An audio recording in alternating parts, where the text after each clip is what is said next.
ఏపీలో టీడీపీ జనసేనతో బీజేపీ మధ్య పొత్తు కుదిరింది. అమిత్ షా నివాసంలో జరిగిన చర్చల్లో సీట్ల సర్దుబాటు కొలిక్కి వచ్చింది. ఈ నెల 14న ఢిల్లీలో జరగనున్న ఎన్డీఏ సమావేశానికి చంద్రబాబును ఆహ్వానించారు. ఆ రోజుపై పొత్తులు, సీట్లపై అధికారిక ప్రకటన చేయనున్నారు. ఇక బీజేపీకి 6 లోక్సభ 6 అసెంబ్లీ సీట్లు ఖరారు చేశారని తెలుస్తోంది. బీజేపీ లోక్సభ అభ్యర్థులను కూడా ఎంపిక చేశారని తెలుస్తోంది. ఇక హిందూపురం నుండి పరిపూర్ణానంద, రాజమండ్రి నుండి పురంధరేశ్వరి, రాజంపేట నుండి మాజీ ముఖ్యమంత్రి కిరణ్ కుమార్ రెడ్డి, విశాఖ నుండి జేవీఎల్, అరకు నుండి కొత్తపల్లి గీత పోటీ చేస్తారని సమాచారం. మరొక 6 సీటుగా బీజేపీకి విజయవాడ లేదా నర్సాపూర్ ఇస్తారని తెలుస్తోంది.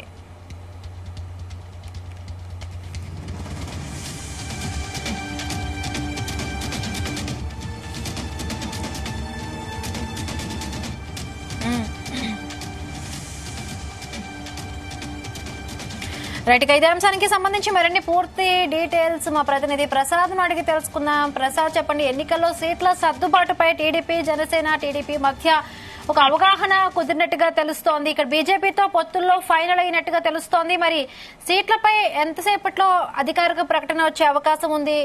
ప్రసాద్, డీటెయిల్స్ ఏంటి?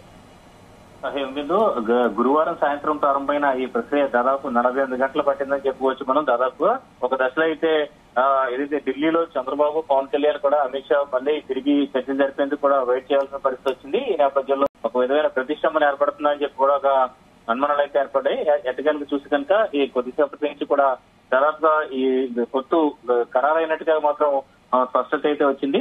ఇక సీట్లకు సంబంధించి చూస్తే కనుక చాలా ఆసక్తికరంగా ఉన్నాయి. అసలు ముందు నుంచి అనుకున్న అది ఒక రకంగాను, ఇప్పుడు ప్రస్తుతం ఖరారైంది ఒక రకంగా ఉందని చెప్పుకోవచ్చు. ఎందుకంటే ఓవరాల్ గా చూస్తే మాత్రం టీడీపీ ఏదైతే అసెంబ్లీ సీట్ల పరంగా చూస్తే కనుక 30 సీట్ల వరకే జనసేన టీడీపీకి, జనసేన బీజేపీకి ఇచ్చేందుకు మిత్రపక్షాలైన జనసేన బీజేపీకి ఇచ్చేందుకు కూడా సిద్ధమవుతున్నట్టుగా తెలుస్తుంది. అదేవిధంగా ఏదైతే ఎంపీ సీట్లకు సంబంధించి జనసేన బీజేపీలకు 8, అంటే ఇందులో వాస్తవానికి జనసేనకి ఒక సీటు కోతపడిందని చెప్పుకోవచ్చు. ఎందుకంటే 3 సీట్లు జనసేన పోటీ చేస్తుందని చెప్పి కూడా గత నెల 24న ఏదైతే 99 అభ్యర్థులు ప్రకటించిన సందర్భంగా తెలిపారు. ఇందులో చూస్తే కనుక ఒక సీటు ప్రస్తుతం జనసేన తగ్గించుకోవాల్సి ఉంటుందని తెలుస్తుంది. ఇందులో చూస్తే కనుక బీజేపీకి అయితే 6 ఎంపీ సీట్లు ఖచ్చితంగా ఏదైతే ఈ ఎక్కడెక్కడ పోటీ చేయబోతున్నారనే దానిపై కూడా క్లారిటీ వచ్చేసింది. ఇందులో హిందూపూర్ నుంచి కూడా స్వామి పరిపూర్ణానంద స్వామి, కాకినాడకు చెందిన పరిపూర్ణానంద స్వామి ఈ అనంతపురం జిల్లా హిందూపూర్ లో అక్కడ చాలా యాక్టివ్ గా ఉంటున్నారు. కొద్ది రోజుల నుంచి కూడా అక్కడ పోటీ చేసే ఉద్దేశంతోనే. తర్వాత రాజమండ్రి నుంచి చూస్తే కనుక ఏపీ బీజేపీ అధ్యక్షురాలు దగ్గుబాటి పురంధరేశ్వరి, అరకు నుంచి కొత్తపల్లి గీత, అదేవిధంగా విశాఖ నుంచి మాత్రం అయితే చాలా ఈ విశాఖ సంబంధించిన అభ్యర్థి విషయం అయితే చాలా తీవ్రంగా తర్జన భర్జనలు జరుగుతున్నాయి. ఇప్పటికీ కూడా జరుగుతున్నాయని చెప్పుకోవచ్చు. ఎందుకంటే అక్కడి నుంచి జీవీఎల్ నరసింహారావు పోటీ చేయాలని చెప్పి కూడా ఎప్పటి నుంచో కూడా భావిస్తారు. అయితే అక్కడ టీడీపీ కూడా బలమైన అభ్యర్థి ఉన్నారు, భరత్ ఉన్నారు, బాలకృష్ణ చిన్నారుడు. కాబట్టి ఎంతవరకు ఇది ఫైనల్ అవుతుందో చివరి నిమిషం ఎంతవరకు ఫైనల్ అవుతుందని మనకి ఇంకా పూర్తిగా చెప్పలేని పరిస్థితి అయితే ఉంది.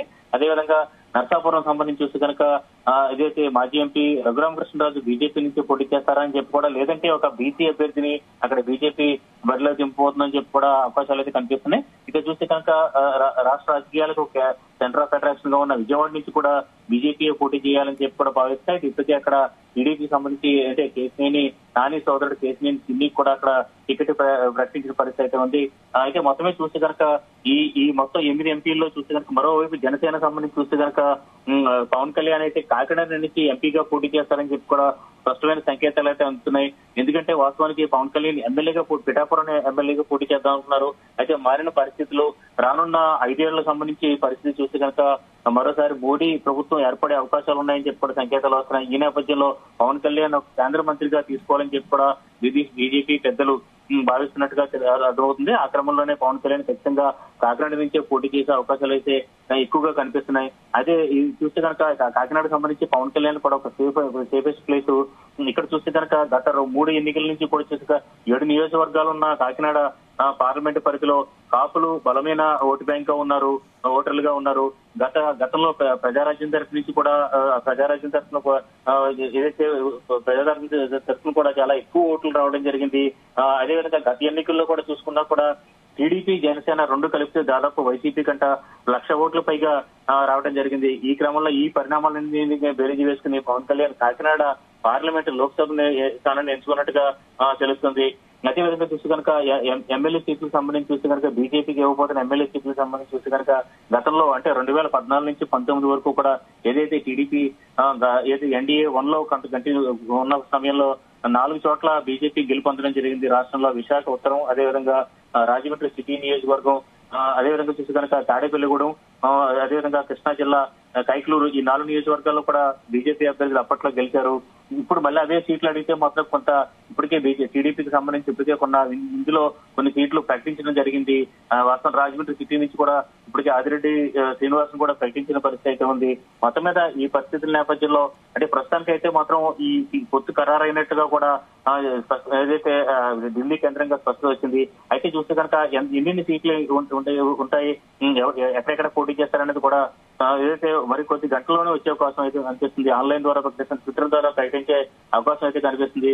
ఇదేమైనా కూడా దాదాపు 2 రోజుల పాటు అంటే వాస్తవాన్ని చూస్తే కనుక గత నెల 7వ తేదీన చంద్రబాబు ముందుగా ఢిల్లీ పెద్దలను కలిశారు, అమిత్ షాని కలిశారు. తర్వాత చూస్తే కనుక నెల రోజుల పాటు తీవ్రమైన జాప్యం ఏర్పడింది. ఈ క్రమంలోనే పొత్తు ఉంటుందా ఉండదా అని చెప్పి కూడా సందేహాలు కూడా ఏర్పడ్డాయి.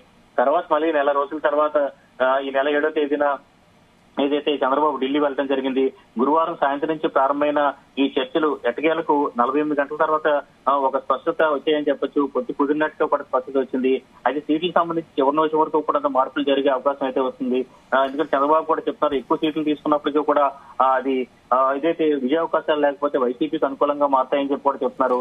ఈ నేపథ్యంలో అంటే పొత్తుల్లో భాగంగా ఇప్పటికే టీడీపీ జనసేన కలిసి వెళుతున్నాయి. బట్ సీట్ల సర్దుబాటు వల్ల కొంతమంది చూసాం మనం, కొంతమంది నాయకులు అలకబూనారు. కొన్ని పరిస్థితులు కూడా చూస్తామన్న నాదెండ్ల మనోహర్ పై కూడా దాడి జరిగింది. సో ఇప్పుడు ఈ బీజేపీ కూడా అలయన్స్ జరగబోతోంది. మరి జరుగుతున్న ఇప్పుడు సీట్ల సర్దుబాటు ఎలా చేస్తారు? అసంతృప్తిగా ఉన్న నేతలను ఎట్లా బుజ్జగించే ప్రయత్నాలు జరుగుతున్నాయి ప్రసాద్? ఖచ్చితంగా హింబిందు ఇది చాలా కీలకమైన అంశంగా చెప్పుకోవచ్చు. ఎందుకంటే వాస్తవానికి బీజేపీ ఈ నెల ప్రారంభంలోనే ఒక ఏదైతే ప్రత్యేక కార్యక్రమం అయితే చేపట్టింది. 175 అసెంబ్లీ నియోజకవర్గాలు, అదేవిధంగా 25 పార్లమెంట్లకు సంబంధించి పూర్తిగా దరఖాస్తులు కూడా స్వీకరించడం జరిగింది. పోటీ చేయబోయే అభ్యర్థుల నుంచి ఒక్కొక్క నియోజకవర్గం నుంచి 2 నుంచి 3 కూడా ఏదైతే అప్లై చేసుకోవడం జరిగింది. అందులో దాదాపు 500 మంది కూడా ఆశావాహులు ఉన్నారు ఎక్కడికక్కడ.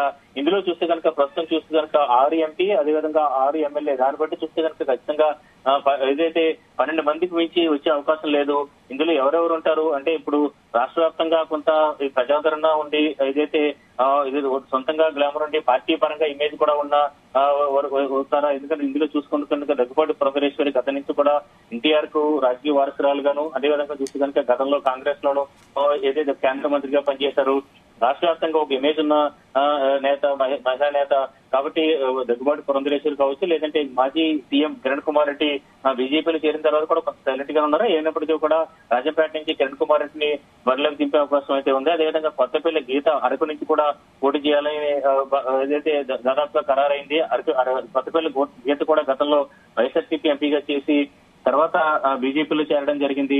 గిరిజన ప్రాంతాలు, అరకు ప్రాంతాల్లో కొంత ఆవిడకి పట్టున్నట్టుగా మనం చెప్పుకోవచ్చు. అదేవిధంగా జీవీఎల్ నరసింహారావు రాజ్యసభ సభ్యుడిగా విశాఖ నుంచి ఎప్పటి నుంచో కూడా ఆయన కార్యకలాపాలు కూడా సాగిస్తారు.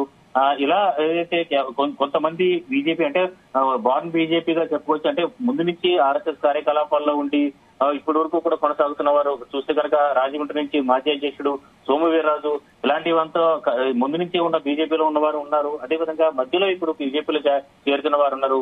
వీరిలో ఎవరెవరికి ఎన్ని సీట్లు ఇస్తారనేది చూడాల్సింది. ఈ నేపథ్యంలో అసంతృప్తి అయితే ఖచ్చితంగా వచ్చే అవకాశం అయితే ఉంది. అయితే బీజేపీ కేంద్ర నాయకత్వం ద్వారా మొత్తం ద్వారా ఇదంతా జరిగేది కాబట్టి అసంతృప్తులు బుజ్జిగించే అవకాశాలు అయితే కూడా కనిపిస్తున్నాయి. ఏదేమైనా కూడా ఇందులో చూస్తే కనుక ప్రస్తుతం ఇవాళ జరిగిన పరిణామాల్లో చూస్తే కనుక ఏదైతే పవన్ కళ్యాణ్ కే ఒక సీటు తక్కువ వచ్చిందని చెప్పుకోవచ్చు. ఎంపీ సీట్ల విషయంలో మాత్రం ఖచ్చితంగా 3 అనుకున్నది 2 మాత్రం వస్తున్నాయి. అయితే అందులో ఒక సీట్ నుంచి పవన్ కళ్యాణ్ పోటీ చేస్తారు కాబట్టి అది జనసేన పార్టీ శ్రేణులకు కొంత ఊరటగా చెప్పుకోవచ్చు. ఎందుకంటే భవిష్యత్తు కూడా అంటే రానున్న మోదీ ప్రభుత్వంలో పవన్ కళ్యాణ్ అవకాశం ఉంటే ఖచ్చితంగా కేంద్ర మంత్రిగా తీసుకునే పరిస్థితి కూడా అంచనాలు అయితే మొదలయ్యి మొత్తం మీద ఏదైతే కొత్త అయితే మొత్తం అంటే ఇంకా ఎక్కువ రోజులు ఇది సమయం పట్టే అవకాశం ఉందని చెప్పి అనుకున్నారు. ఏదేమైనట్టు కూడా దాదాపు 2 రోజుల్లోనే మొత్తం ఈ సంబంధించి ఢిల్లీ టూర్ లో ఇది చంద్రబాబు పవన్ కళ్యాణ్ కొంతవరకు ఏదైతే ఈ పొత్తులకు సంబంధించి మాత్రం సక్సెస్ఫుల్ గా దీన్ని పూర్తి చేయగలిగారని చెప్పొచ్చు. అయితే ఇక్కడ నుంచి పరిణామాలు ఎలా జరుగుతున్నాయి? ఇప్పుడు పొత్తులో భాగంగా అంటే మనం ఇప్పుడు కూడా చూసాం ఏపీ రాజకీయాల్లో వైసీపీ ఎప్పుడూ కూడా అటు కేంద్ర ప్రభుత్వంతో స్నేహపూర్వకంగానే ఉంది. బట్ ఇప్పుడు ఈ పొత్తుల తర్వాత ఇప్పుడు బీజేపీ స్టాండ్ వైసీపీ విషయంలో ఏ విధంగా ఉండబోయే అవకాశం ఉంది? అసలు పొత్తుకు బీజేపీ ఎందుకు మొగ్గు చూపినట్టుగా అనిపిస్తోంది?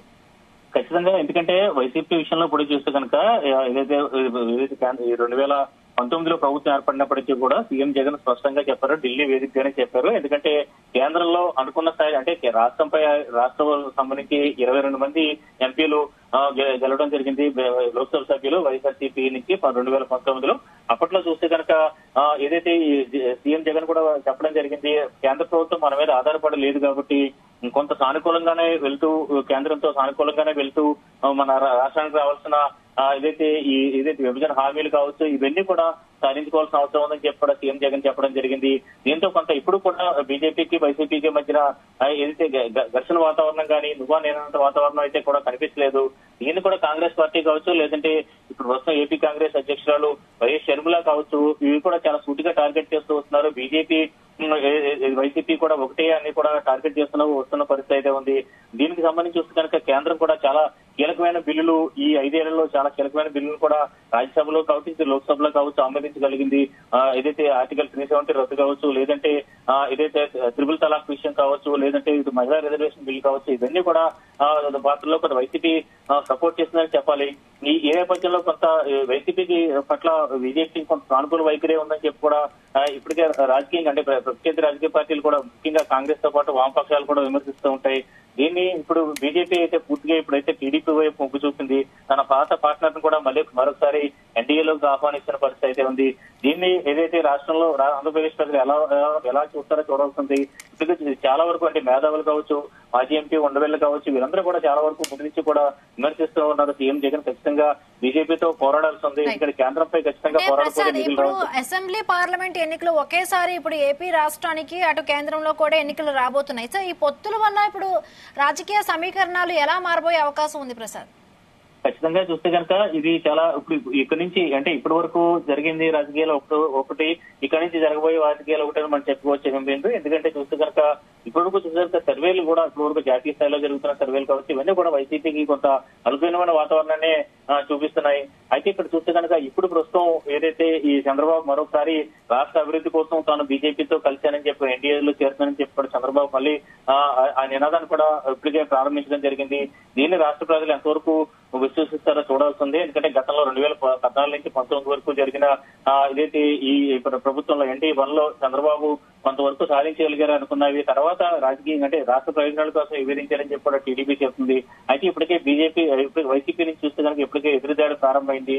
రేపు కూడా ఎవరి సిద్ధం సభను ఏదైతే ఒంగోలులో నిర్వహించబోతున్నారు.